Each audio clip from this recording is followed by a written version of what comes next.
ஏமா சாட்சி சொல்லுங்க. ஆகஸ்ட் 15 வருது. ரிட்டையர் ஆகலாம்னு முடிவு பண்ணிருக்கேன். ஏங்க எதுக்கு?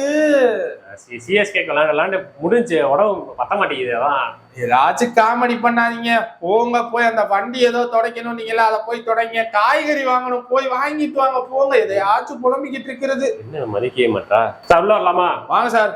Sir sir August 15 sir. என்ன சார்? Definitely not. அதானே சார்? ரிட்டையர் ஆகலாம் இருக்கேன் சார். அதெல்லாம் கிடையாது. Definitely not. போங்க போங்க, உங்களை பத்தி எனக்கு தெரியும். Definitely not. போங்க சார். டெஃபினெட்லி நாட் தான். சச்சின் பாய் சொல்லுங்க ப்ரோ. சார் நான் ஒய்ஃப்ட கேட்டேன். சரி. பிசிசிஐ கேட்டேன். சரி. யாருமே எனக்கு ஒரு சரியான பதிலே தரல. என்னோட மானசீக குரு இல்ல குருவே நீங்க தான். சரி நீங்க சொல்லுங்க, நான் ரிட்டையர் ஆக போறேன். எதுக்குங்க? இன்னும் ஒரு 5 வருஷம் விளையாடுங்க, நல்லா இருக்கு கிரிக்கெட். நீங்க என்ன எங்காதான் இருக்கீங்க அதெல்லாம் தெரியும். கீழே குனிங்க.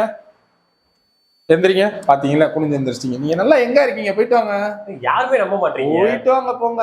யாருமே எதுவும் கேட்க மாட்டாங்க. பிராங்க் போடுற மாதிரி போஸ்ட் போட்ட வேண்டியதான். 7:29க்கு நான் ரிட்டையர் ஆகிறேன் எல்லா ஃபார்மேட் இன்டர்நேஷனல் கிரிக்கெட்டில் இருந்து. ஃபன் பண்றோம்.